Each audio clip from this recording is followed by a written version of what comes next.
Unos golpes frenéticos me despertaron de golpe. La luz que entraba por debajo de la puerta era tenue como un cuchillo. Miré el reloj, las 2 de la madrugada. Tenía la garganta seca y el corazón me latía con fuerza, como si se me fuera a salir del pecho. Salí, abrí la puerta un poco y vi al gerente con un guardia de seguridad. Habló en voz baja, con una cortesía casi incómoda. Su esposa llamó. Dijo que era urgente. Necesitamos comprobar si está bien. Sabía lo que se avecinaba. No era la primera vez, pero esta vez era diferente. Mañana por la mañana, a las 8, tenía que presentar ante la junta directiva el proyecto en el que el equipo había estado trabajando durante meses. Me quedé dormida, balbuceé. No hay nadie en la sala. Seguían mirando a su alrededor, como si buscaran a alguien, y en cuanto se cerró la puerta, mi teléfono se iluminó. Más de una docena de llamadas perdidas, decenas de mensajes. Una videollamada de FaceTime entró inmediatamente. El rostro de mi esposa apareció en la pantalla, con los ojos desorbitados por el insomnio y la desconfianza. Enciende la cámara, abre el armario, el baño. Obedecí cada orden, con las manos temblando de frío y rabia, una rabia que subía y bajaba como una ola que no se atrevía a llegar a la orilla. Todo estaba en silencio, solo yo. Pero ese silencio nunca le bastaba. ¿Por qué no contestaste? ¿Por qué apagaste el timbre? ¿Acaso crees que soy tonto? Quería decirle, porque estaba durmiendo. Porque mañana es el día más importante de mi carrera. Porque te dije a las 10 de la noche que me iba de vacaciones, pero solo suspiré. Nadie, no te preocupes. Apagué el ordenador y me quedé de pie en medio de la habitación, como si acabara de atravesar una tormenta sin lluvia. El sueño me abandonó en la puerta. Abrí el portátil e intenté releer las 3 primeras diapositivas, pero las palabras me resultaban confusas. Me senté en el suelo, apoyando la espalda en la cama. Una sensación familiar me invadió, la de tener que demostrar mi inocencia en mi propia vida.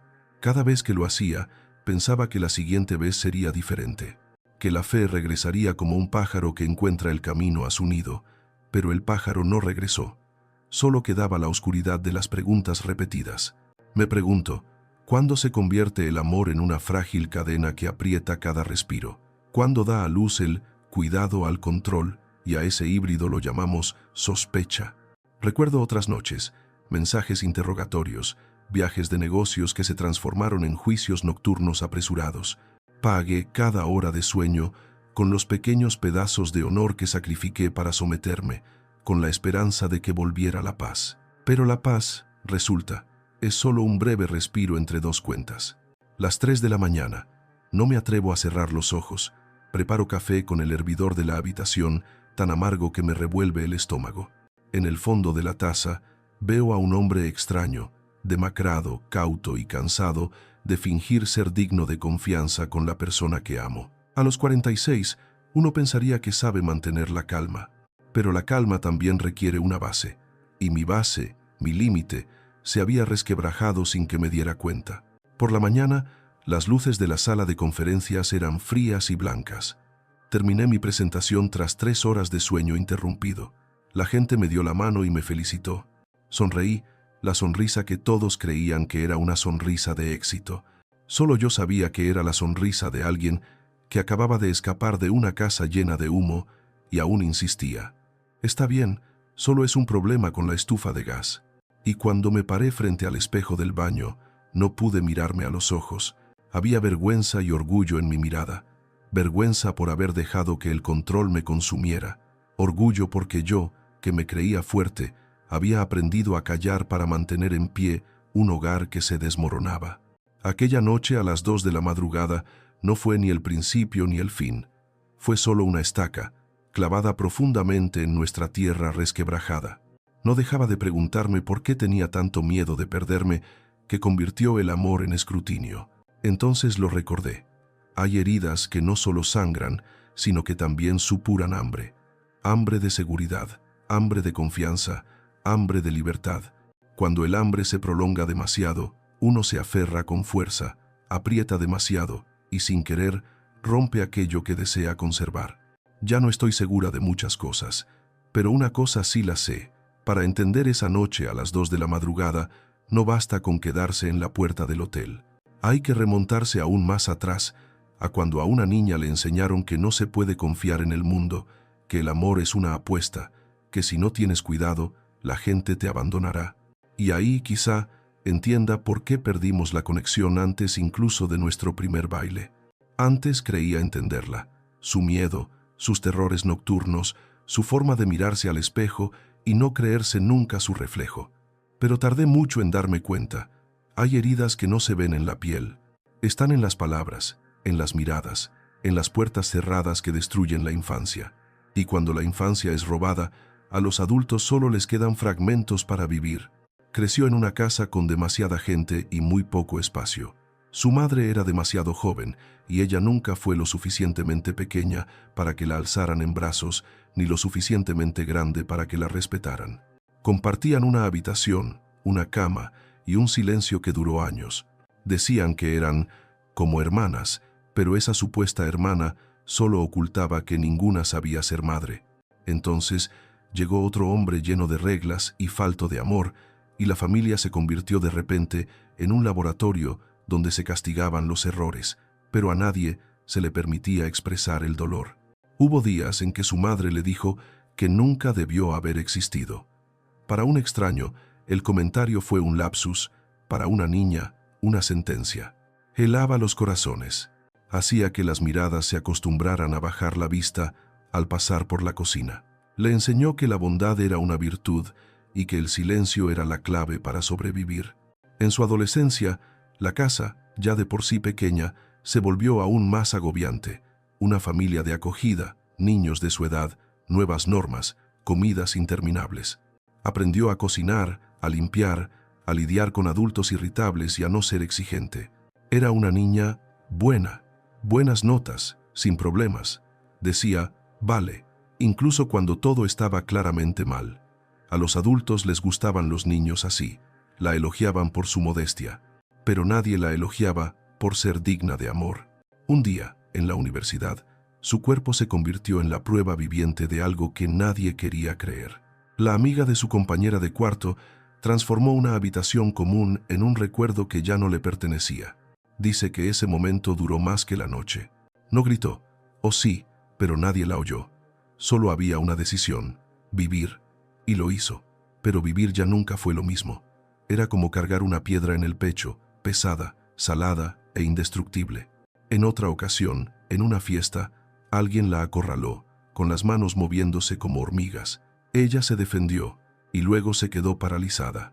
Dicen que quedarse paralizada es un instinto de supervivencia, pero para ella se convirtió en una excusa para culparse. Debería haber hecho algo más. Nadie le enseñó que sobrevivir era suficiente. Nadie le enseñó que una víctima no tiene por qué cargar con el peso del honor del agresor. Escuché y aprendí a guardar silencio en el lugar adecuado. Oí lo que no decía, cómo revisaba la puerta 3 veces cada noche, cómo memorizaba mi horario con una impaciencia implacable, cómo preguntaba, ¿dónde estás? Pero en realidad preguntaba, ¿estás a salvo? Comprendí que su miedo al abandono era un pozo muy profundo.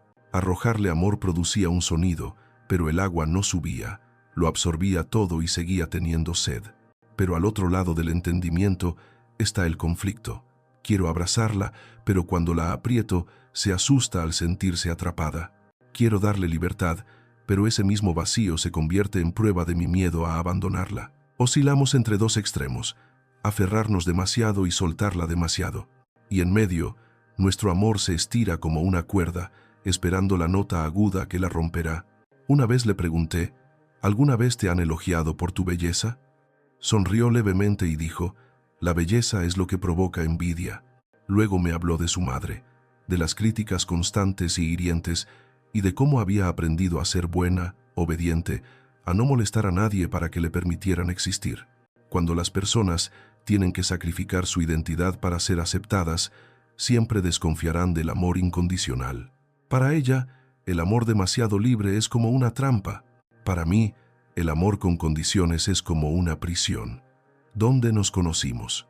Recuerdo mi primera sesión. La luz tenue de la habitación, el olor a papel nuevo y la calma de una desconocida. Ella hablaba mucho, yo asentía.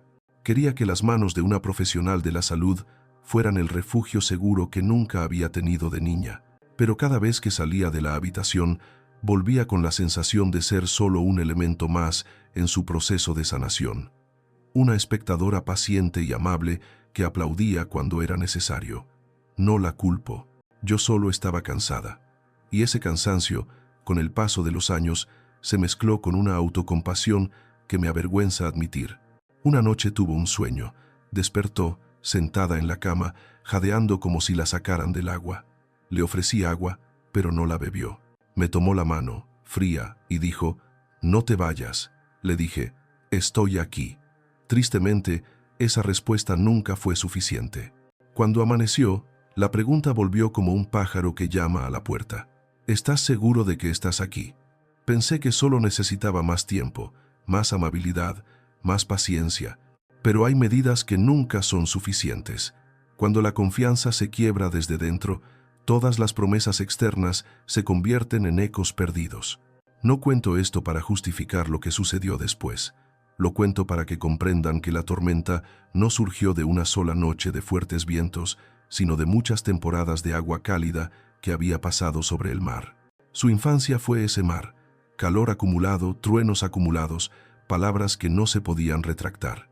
Y cuando llegó el momento, el cielo tuvo que elegir, o amanecer o tormenta. Elegimos vivir, en el sentido más frágil de la palabra. Pero vivir, aprendí, no significa sanar.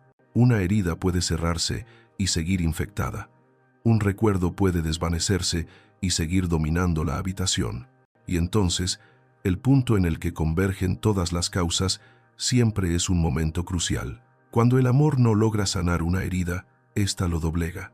Presencié esa doblez con mis propios ojos entre 2018 y 2019, cuando cruzamos una línea que creíamos infranqueable. Pero esa es una historia para la continuación. Cuando el amor, por miedo y agotamiento, se transforma en actos hirientes y nos vemos obligados a preguntarnos si existe una forma de regresar. Ese verano, fuimos a la playa con la familia de un amigo íntimo. Los niños estaban emocionados, la arena estaba cálida, el viento traía el aroma a sal y risas. Por la noche, al pasar por un bar, mi amigo y yo les dijimos a nuestras esposas que entraríamos a ver los últimos minutos del partido de fútbol y luego iríamos directo a la heladería de al lado. 30 minutos, ni uno más. Recuerdo haberle escrito, «Voy para allá». Cuando regresamos a la casa alquilada, sus ojos no estaban enojados, sino que presagiaban una tormenta. Lo primero que dijo fue, «¿Dejaste a tu familia solo para tomar una copa?» Antes de que pudiera responder, la silla rebotó contra el suelo como un reflejo. Se deslizó por el piso, un fuerte estruendo, y entonces llegó el primer golpe. No fue fuerte, pero rasgó una barrera que no sabía cuánto tiempo había mantenido oculta. La barrera del «ella jamás haría eso». Me quedé paralizado, no por miedo al dolor, sino por miedo a la verdad. Una vez que la verdad entra por la puerta, rara vez regresa igual. Esa noche, abracé a mi hijo menor cuando vino corriendo hacia mí y me preguntó, «¿Estás bien?». Le dije sí para tranquilizarlo, y entonces me pregunté, ¿es un padre que miente a su hijo un padre que está bien? Después del viaje, todo pareció calmarse, pero una mañana, la puerta del baño dejó de ser una puerta. Se convirtió en una barrera entre la calma y el caos. Discutimos por una nimiedad. No recuerdo los detalles, solo que su mirada se volvió fría. Cerró la puerta de la ducha de golpe mientras yo seguía allí. El impacto fue tan fuerte que el cristal se rompió y el pestillo se soltó. Llamé a la puerta, guardó silencio y salió de la habitación. El mundo se redujo a un cuadrado de azulejos mojados y una pared de cristal silenciosa. Cuando regresó y me dio un destornillador, me sentí agradecido y a la vez aturdido. Giré el tornillo, liberándome, con la sensación de estar aprendiendo una nueva habilidad, la de vivir en una jaula invisible. A finales de 2019, una noche antes de las fiestas, la casa olía a canela y al sonido del papel de regalo. Mi hija invitó a sus amigas a dormir en casa, entre risas y bromas. Entró en la habitación de los niños, bromeando inocentemente sobre ¿a quién le gusta quién? Mi hija se sonrojó y me pidió que parara. Intercambiamos algunas palabras, y entonces la ira surgió como un animal que llevaba tiempo esperando. La saqué de la habitación y le susurré, «Ya basta, me da vergüenza». Mis siguientes palabras, deberías haber parado antes, encendieron la mecha. Vi su puño volar, más rápido de lo que hubiera imaginado. Esta vez, el límite ya no era difuso. El olor a sangre, el zumbido en mis oídos, el escozor bajo mis ojos. Yo era más grande que ella, más fuerte, pero me quedé inmóvil, con las manos colgando sin fuerza. No me atreví a detenerla, temiendo que incluso sujetarle la muñeca me haría quedar como culpable. Recuerdo el destello de sus ojos en la puerta, asustados y luego perdidos. A la mañana siguiente, estaba en la cancha de baloncesto de mi hijo. Sonó el silbato y los niños formaron B y L.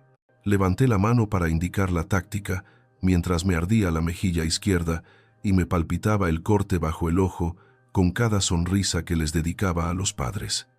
Alguien susurró: «¿Te caíste?». Respondí: «Oh, solo tropecé». En ese momento lo comprendí.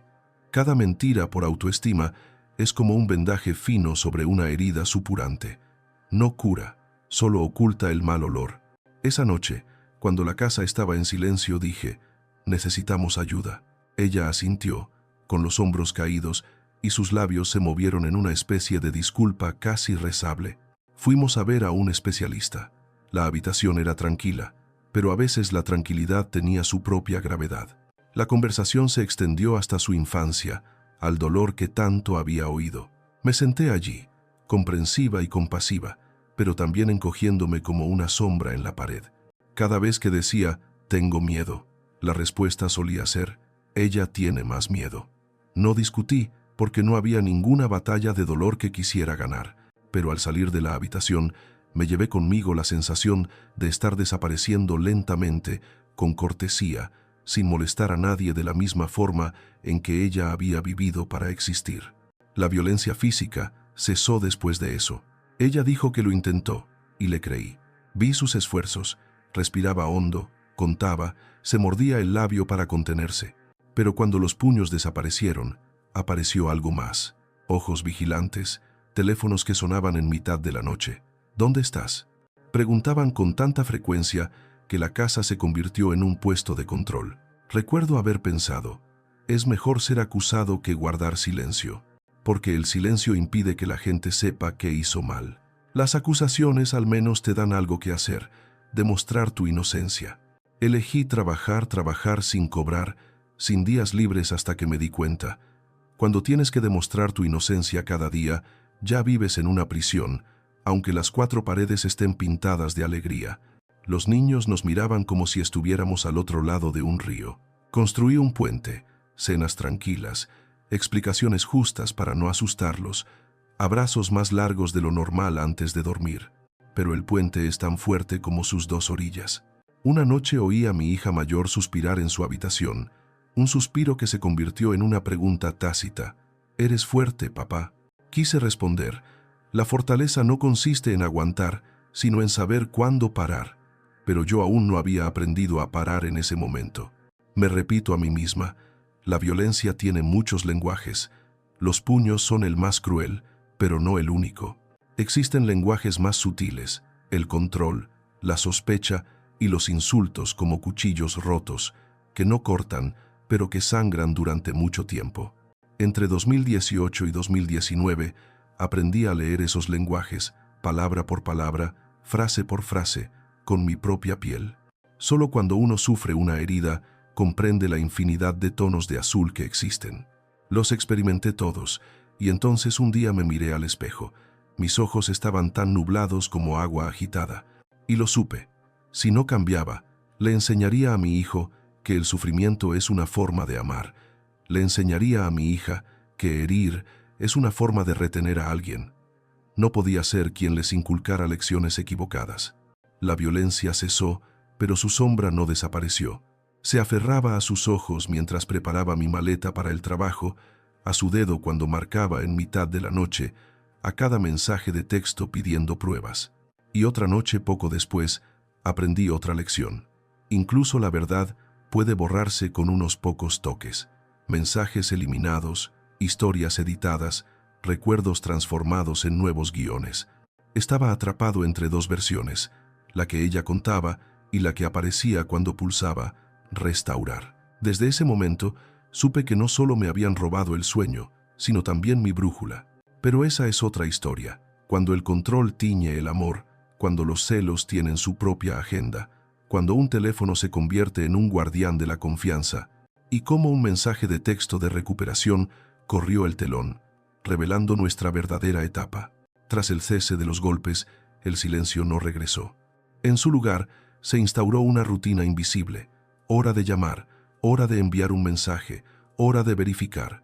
Cada uno de mis viajes de negocios se convirtió en una marcha: lista por mensaje, informe por foto de la habitación, confirmación por videollamada inesperada. Solía pensar que el control era una coraza de miedo. Si tenía la paciencia suficiente, tal vez algún día me la quitaría. Pero con el tiempo, comprendí: existen corazas que la gente se pone para olvidar que debajo hay piel endurecida. Recuerdo tardes en otras ciudades, las luces de los rascacielos pegadas a las ventanas como sellos brillantes. Me llamó, preguntándome qué comía, dónde estaba sentado, quién estaba cerca. Moví la cámara como si fuera un tour gratuito. La mesa solitaria, la cama vacía, la escalera de emergencia, al final del pasillo. En un momento dado, justo cuando guardaba el teléfono en el bolsillo, volvió a sonar. ¿Por qué está apagado? ¿Quién está en la habitación? Intenté sonreír para tranquilizarla, pero me di cuenta de que había olvidado cómo sonreír sin pedir permiso. Cuando mis amigas se casaron, las despedidas de soltera se convirtieron en una prueba. Ella no me prohibió ir, quizás porque no quería que la tacharan de prohibida, pero las condiciones eran interminables. En el ruidoso bar, no paraba de mandar mensajes, grabando cada pequeño movimiento como si fuera una grabadora. Una vez, el guardia de seguridad me dijo que guardara el móvil por miedo a que sacara fotos. Me sentía como una estudiante intentando acertar las respuestas, y las respuestas cambiaban cada 10 minutos. Al volver, olió mi camisa, me examinó las muñecas, me revisó los bolsillos, incluso la ropa interior, como si la pureza necesitara una prueba física. Me quedé callada y me dije: me creerá. Pero la confianza nunca nace de la duda, solo nace de una promesa cumplida. Y en ese momento, la única promesa que hicimos fue: esta noche sería igual que la anterior y volvería a comprobarlo. Llegó el día en que descubrí que los mensajes eliminados no eran una función, sino una etiqueta para la verdad. Todo empezó con algo pequeño. Me contó sobre la despedida de soltera de su mejor amiga, años atrás. Insistió en que jamás había pisado un club de striptease. Asentí, porque el pasado era un territorio que había prometido respetar. Pero un día, en medio de una conversación de lo más normal, soltó sin querer un detalle que no encajaba. Una escena en la que la arrastraban a un escenario para provocarla. Le pregunté: ¿de dónde salió ese escenario? Me dijo que era un restaurante con espectáculo, no un club de striptease. La respuesta se me escapó de las manos como una piedrecita. Esa noche, le mandó un mensaje a su amiga para confirmar lo que recordaba. Me senté a su lado, observando cómo se iluminaba la pantalla. El mensaje de su amiga era vago, y luego, de repente, silencio. Algo no andaba bien. Muéstrame la conversación completa, le dije. Me entregó el teléfono, con vacilación, como si hubiera metido la llave en la ranura equivocada. Recorrí la pantalla, viendo cómo la conversación se fragmentaba, un vacío tan claro como un escalón roto. Abrí la sección de eliminados. Allí apareció una frase corta que pesaba como un año. Oh, eso es definitivamente cierto. La leí 2 veces, no porque no la entendiera, sino porque mi cerebro luchaba por procesarla. Me arrebató el teléfono, diciéndole a su amiga que lo había recordado mal. ¿Por qué lo borraste?, pregunté. Porque sabía que ibas a especular, respondió. Guardé silencio. A veces, el silencio es una traición a uno mismo. Me senté en el sofá, escuchando los latidos irregulares de mi corazón, como los de una vieja máquina, y pensé en todas las veces que me había disculpado por cosas que no había hecho, solo para mantener la paz. Me di cuenta. La paz comprada mediante la manipulación no es paz. Es una tregua condicional, y la condición es que creas mi versión, aunque cambie cada noche. Una semana después, en una fiesta con amigos, la vi cuchicheando largamente con sus viejas amigas. Al subir al coche para volver a casa, sonó su teléfono. una serie de mensajes sorpresa de esa amiga, con capturas de pantalla adjuntas. Ni ella ni yo recordamos bien aquella noche. Debió de ser un espectáculo de comedia, no un club de striptease. Cada palabra era como una pieza de madera que construía un nuevo escenario. En cuanto a mí, como espectador, me vi obligado a permanecer inmóvil y aplaudir en el momento justo. Le pregunté, ¿por qué necesitamos una obra de teatro solo para encubrir un detalle que no puede cambiar el presente? Me dijo que era porque yo era sensible, porque tenía miedo de herirme. Pero comprendí la verdadera razón. Cuando una historia tiene demasiados agujeros, la gente cose parches más coherentes. El problema es que, cuantos más parches se añaden, más pierde la tela su forma original. Esa noche, conduje por calles que me resultaban familiares y a la vez nuevas. Luces amarillas que se reflejaban en el volante, aceras rayadas como cristales rotos. Pensé en la diferencia entre errores y mentiras. Los errores se pueden remediar con una disculpa. Las mentiras requieren una logística compleja. Borrar, corregir, buscar testigos, recrear la escena. No sabía si ella había hecho algo malo en la fiesta. Lo que me destrozó no fue lo que sucedió 10 años atrás, sino cómo manejó la verdad hoy. Como un objeto modificable, no como un recuerdo digno de respeto. Desde aquella noche, se levantó en mí una nueva barrera, silenciosa, pero firme. Seguía respondiendo mensajes, seguía haciendo videollamadas, seguía repitiendo el ritual de la habitación vacía. Pero en el fondo, lo entendía. Cuando el amor exige pruebas cada noche, ya no es amor, es una investigación inconclusa. Y en toda larga investigación, la primera víctima no es el sospechoso, sino la verdad. A la mañana siguiente, me escribió. «Siento haberte puesto triste». Le respondí. «Estoy triste porque nuestra tristeza no está en los lugares adecuados. Debería estar triste por su infancia, por los recuerdos robados, por las pesadillas interminables.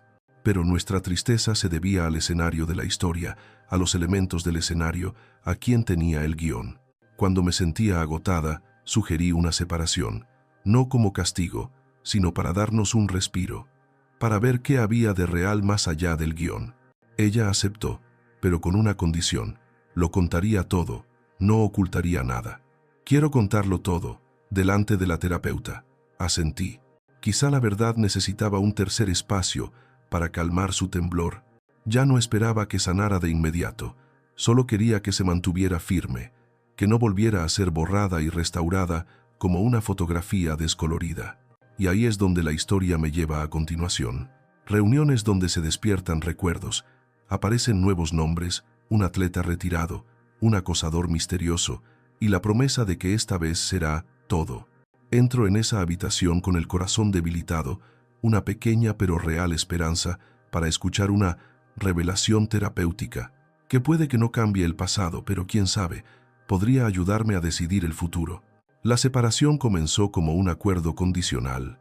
Cada uno tendría su espacio y la promesa de que esta vez no habría secretos. Ella dijo que quería una confesión terapéutica, contarlo todo delante de un profesional, como si la verdad necesitara un testigo para calmar los nervios. Acepté, no porque esperara un milagro, sino porque quería oír mi voz decir: lo había intentado todo, incluso lo último. En la habitación con poca luz, comenzó con la misma historia, pero desde otra perspectiva. Su segunda despedida de soltera, organizada por un grupo de amigas de la empresa en un hotel. Suspiró.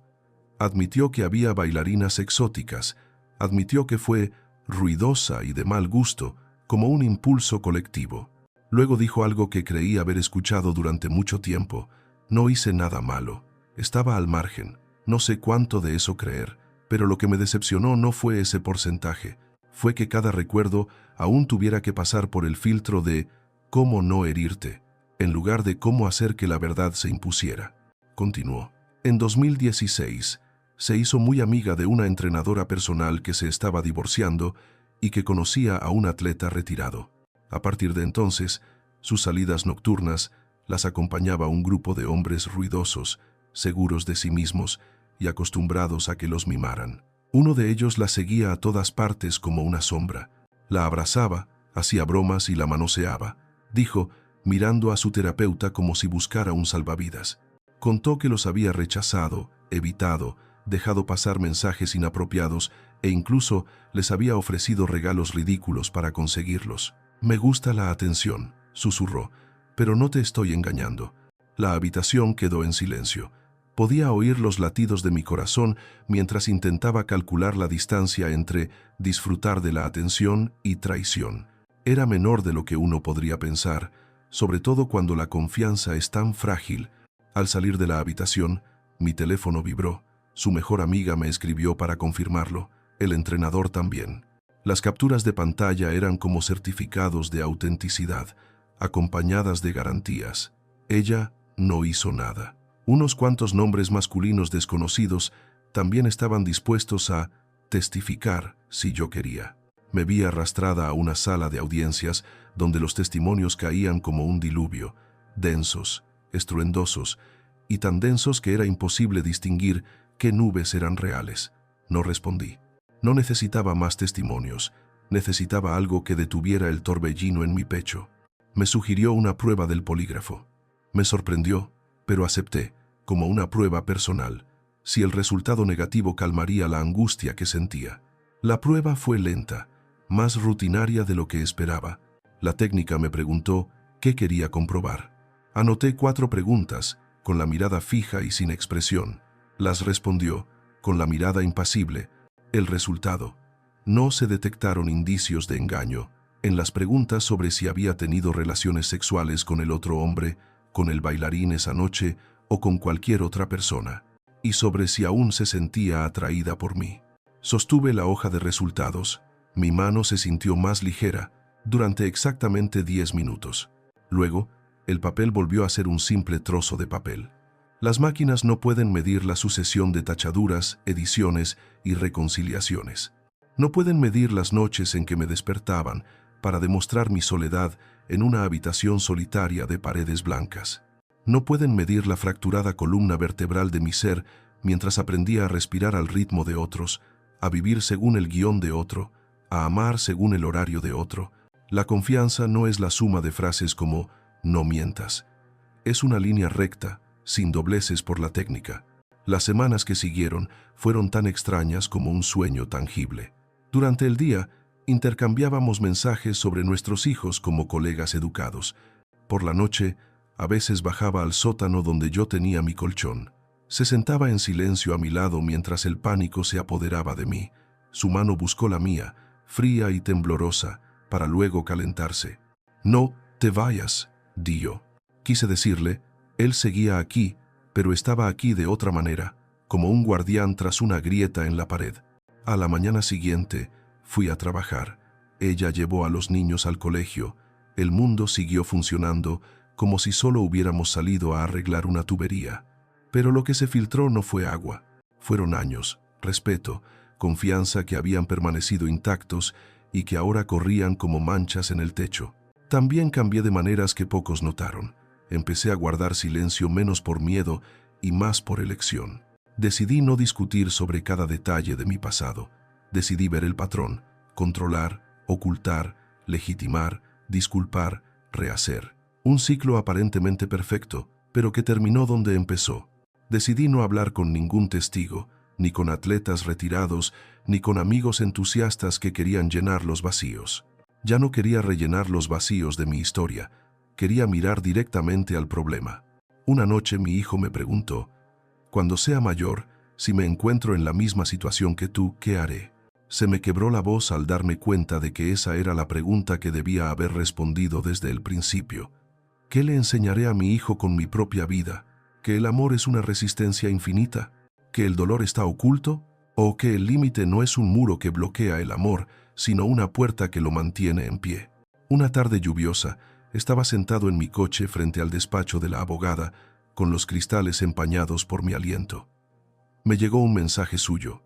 «Haré lo que sea. No quiero perderte». Sabía que decía la verdad, a su manera, pero algunas verdades no tienen por qué permanecer, simplemente para dejar espacio a la paz. Apagué la pantalla, recliné la cabeza en el asiento y lo comprendí. Nos habíamos abandonado. Hacía mucho tiempo, solo que hoy empecé a ponerle nombre. Salí del estacionamiento con una sensación de pérdida y a la vez de ligereza. La ligereza no se debía a que ya no amara, sino a que mi amor había encontrado su lugar. No en las esposas, no en el juzgado, no en el detector de mentiras. Era simplemente un sentimiento que alguna vez fue hermoso y que ahora necesitaba regresar a su sitio para que quienes quedaban, en especial los niños, pudieran contemplarlo y aprender algo bueno de él. Y aquí termina la historia. Cuando el amor no puede reemplazar los límites, cuando la seguridad debe primar sobre un hogar aparentemente intacto, cuando decir adiós puede ser la forma más amable de conservar lo bueno. A continuación, les contaré 3 límites que debí haber establecido antes y por qué más vale tarde que nunca, para mí, para ella y para los niños que aprenden a amar con nosotros. Ojalá alguien me hubiera dicho antes que el amor no se trata de durar indefinidamente, que la bondad no sustituye a los límites, que un hogar inclusivo no vale la pena sacrificar mi propia seguridad emocional ni la de mi hijo. Había recorrido un largo camino para aprender esas 3 simples frases. Las aprendí a base de golpes, de insomnio, de mañanas frente al espejo, sin atreverme a mirarme a los ojos. Las aprendí presentando cada noche más pruebas de mi inocencia y cada mañana perdiendo un poco de autoestima. Para cuando lo entendí, lo que debía conservarse ya se había resquebrajado, pero más vale tarde que nunca. Algunas lecciones solo pueden crecer en tierra árida. Si pudiera volver atrás, estos son 3 límites que habría establecido desde el principio, tan claros como hitos en el camino hacia el matrimonio. Primero, límites de seguridad no negociables. Nada de violencia, nada de control, nada de invasión de la privacidad. Ningún motivo, ni una infancia traumática, ni un ataque de pánico en mitad de la noche debería convertir el amor en un juicio. Nadie tiene derecho a romper ventanas, lanzar sillas, ni convertirte en el acusado en tu propia habitación. El amor se trata de acercarse, no de acorralar a alguien. Si alguien cruza una línea roja, la conversación ya no es sobre ¿por qué lo hiciste?, sino sobre ¿cómo puedes asumir la responsabilidad y solucionarlo? Y si no lo hacen, tienes que irte. No porque ya no los ames, sino porque aún te amas a ti mismo. 2.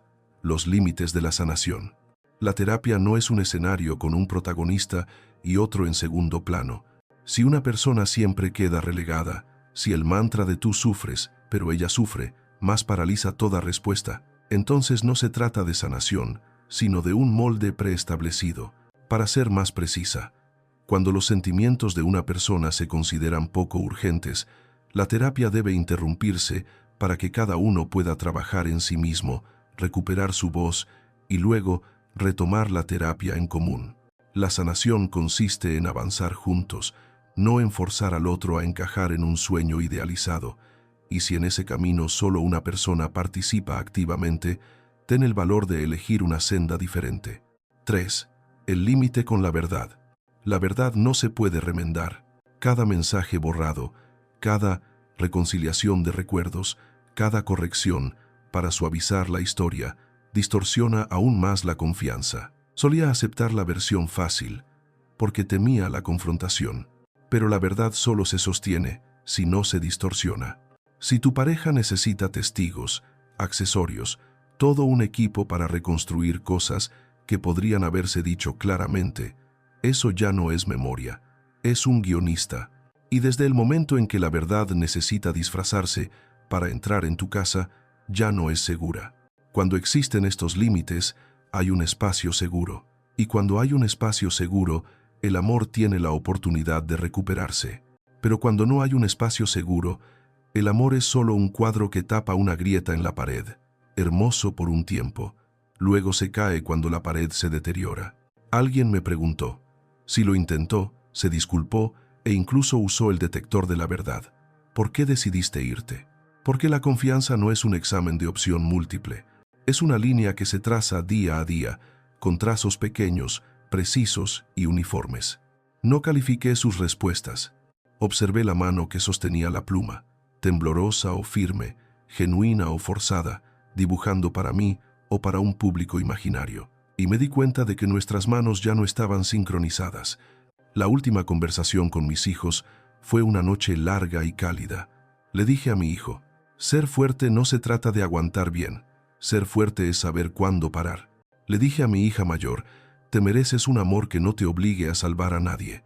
Le dije a mi hija mediana, a veces, decir adiós no es el final, es un espacio para que todos respiren. Mis 3 hijos me miraron, ya no con enojo, solo con amor. Y comprendí que, sin importar cuántos papeles firmara, lo más importante que les dejé no fue mi estado civil, sino un ejemplo de respeto y seguridad. Aprendí a decir adiós sin hacer quedar mal a la otra persona. Les dije a mis seres queridos y a mí misma que compartimos momentos hermosos. Las cálidas fiestas del TED, las cenas llenas de risas, los picnics soleados. Guardé esos momentos hermosos como quien aprieta una hoja entre las páginas de un libro, para no olvidarlos ni dejar que me lastimen. Dejé claro que me fui no porque dejara de amar, sino porque quería que el amor que quedaba fuera sano, respetuoso, amable y con la suficiente distancia para no hacernos daño. Si te encuentras en la puerta, como yo lo estaba con una mano en el pomo y la otra aún luchando con el pasado, recuerda 3 frases que ojalá hubiera escuchado antes. Y nadie merece ser lastimado para demostrar que es digno de amor. 2. La seguridad es una condición, no una recompensa. 3. Decir adiós con amabilidad también es una forma de amar. El día que me fui de casa, el cielo aún estaba gris, pero sentía el pecho tan ligero como si acabara de deshacer una vieja maleta. No me prometí una felicidad inmediata. Solo me prometí ser honesta, con mi tristeza, con mi belleza, con mis limitaciones. Desde entonces, mi camino y el suyo se separaron. Al final de cada uno, espero que haya gente amable esperándonos y que nuestros hijos, cuando crezcan, miren atrás y comprendan que sus padres no fracasaron, simplemente elegimos la seguridad y elegimos amar sin volver a lastimar a nadie. Si necesitas que te recuerden la importancia de poner límites, espero que esto te sirva. Y si quieres acompañarme en este camino de reconstrucción de un hogar interior donde la seguridad es la base, la verdad son las paredes y la bondad tiene ventanas, quédate. La siguiente historia no trata de huir de la tormenta, sino de aprender a plantar nuestras marcas desde temprano, para que cuando arrecien los vientos, sepamos dónde está nuestro hogar.